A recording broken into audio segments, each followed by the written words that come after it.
Hello friends, GS pharma tutorial में आप सभी का स्वागत है। इस लेक्चर में हम सल्फोनाइल यूरिया के बारे में डिस्कस करेंगे। यह इस सीरीज़ का थर्ड पार्ट है जिसमें हम सल्फोनाइल यूरिया को पूरा डिस्कस करेंगे।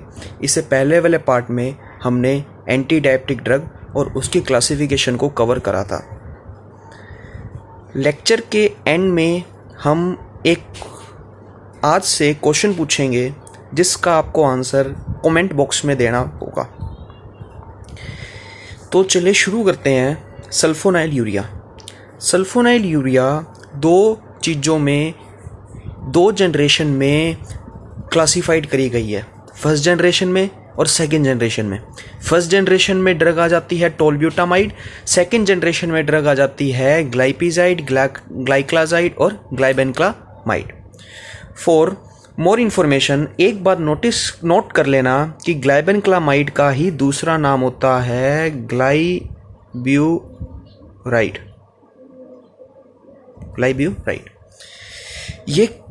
ये पूरी क्लासिफिकेशन आपको देखने को मिलेगी सल्फोनाइल यूरिया की क्लास में। अब मेन डिफरेंस सेकंड जनरेशन और फर्स्ट जनरेशन में क्या होता है?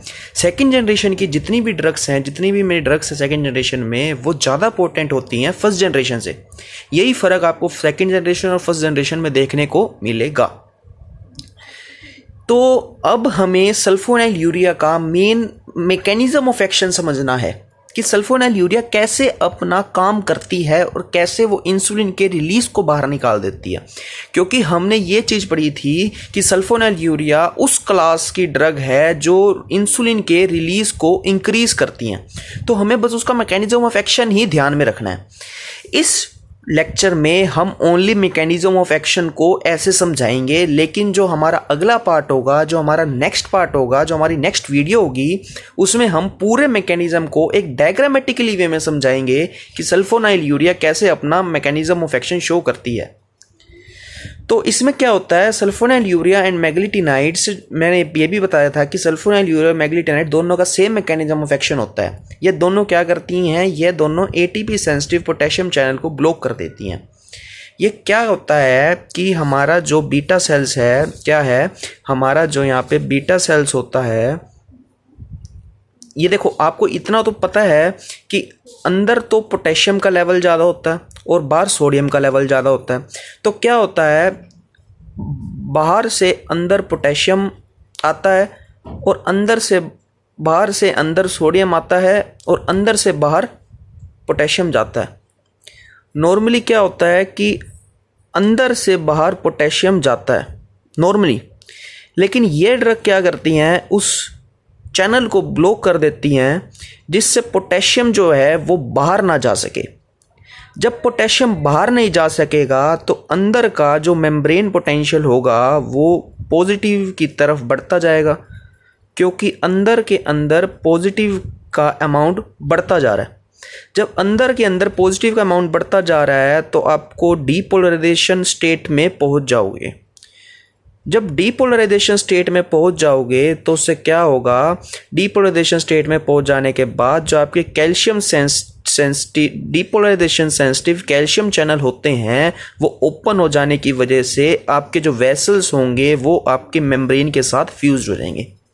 ये आपको मैकेनिज्म ऑफ एक्शन मैंने आपको बताया है। इसके नेक्स्ट पार्ट में हम इसी मैकेनिज्म ऑफ एक्शन को पूरे डायग्रामेटिकली वे में इसको डिस्कस करेंगे कि क्या कैसे हमारी सल्फोनाइल यूरिया जो होती हैं वो potassium sensitive, ATP sensitive potassium channel को ब्लॉक करती हैं। तो इसमें बस यही था कि sulfonyl urea ATP sensitive potassium channel को ब्लॉक करती हैं जिससे पोटेशियम बाहर नहीं आ सकता और सेल के अंदर पॉजिटिव चार्ज का अमाउंट बढ़ जाता है जिससे डीपोलराइजेशन हो जाती है और उससे कैल्शियम चैनल ओपन हो जाते हैं और कैल्शियम अंदर आ जाता है और उससे फिर ग्रेन्यूल्स में जो बड़ा इंसुलिन होता है वो बाहर निकल आता है।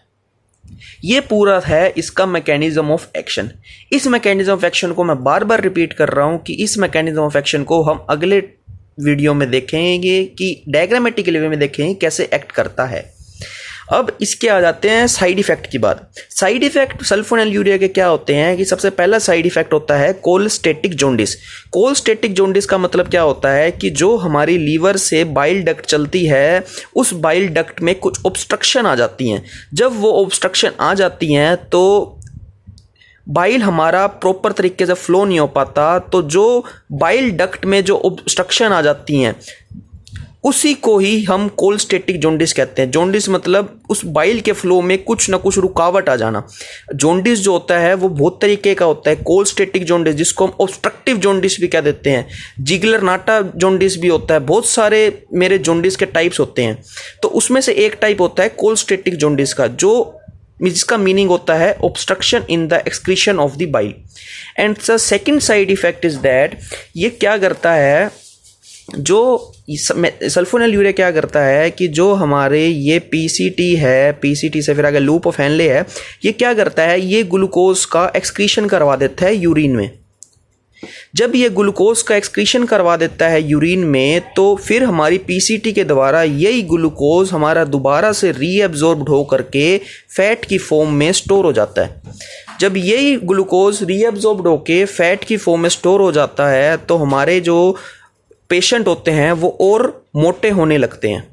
तो यही इसका डिसएडवांटेज था कि ये फैट की प्रोडक्शन करवा देता है। लेकिन हमने इसी साइड इफ़ेक्ट को अपना एक यूज़ बना लिया। हम जो सल्फोनेलयूरिया है वो उसी पेशेंट को देंगे जो थिन होगा, मतलब जो पतले लोग होंगे उनको ही हम सल्फोनेलयूरिया देंगे, क्योंकि पतले लोग मोटे हो सकते हैं लेकिन मोटे लोग और मोटे हो गए तो फिर दिक्कत हो जाएगी। And that is the use. हमने इसके साइड इफ़ेक्ट को ही इसका यूज़ बना लिया। अब अगर हम इसके इंपॉर्टेंट पॉइंट्स की बात करें, इसकी ड्रग्स की इंपॉर्टेंट पॉइंट की बात करें, तो इसमें यह पॉइंट है कि ग्लाइब्यूराइड जो थी, जो हमने पहले डिस्कस की थी, ग्लाइबेनिक्लामाइड, उसकी मैक्सिमम इंसुलिनोट्रोपिक पोटेंसी होती है। इंसुलिनोट्रोपिक पोटेंसी का मतलब होता है कि क्या होता है, स्टिमुलेटिंग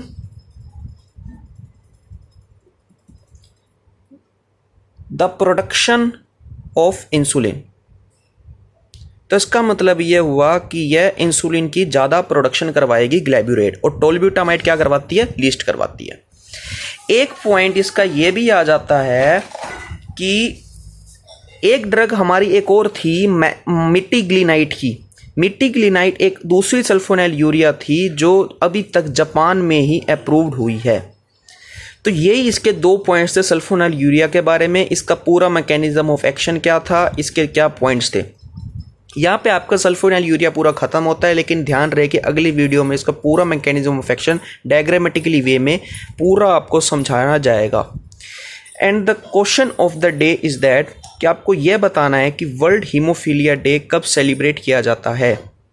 इसका आंसर आपको कमेंट बॉक्स में देना है। अगर आप नाइपर की प्रिपरेशन कर रहे हैं तो ये बहुत ही ज़्यादा इंपॉर्टेंट हो जाता है कि वर्ल्ड हीमोफीलिया डे कब सेलिब्रेट किया जाता है। दोस्तों, अगर आपको ये वीडियो अच्छी लगे तो प्लीज़ लाइक करिएगा एंड सब्सक्राइब करिएगा ज़्यादा से ज़्यादा, और बेल आइकन पर भी क्लिक करिएगा जिससे आपको नई वीडियोस के बारे में पूरी नोटिफिकेशन मिल सके। एंड कमेंट करके ये ज़रूर बताइएगा कि आपको ये वीडियो कैसी लगी। Thank you.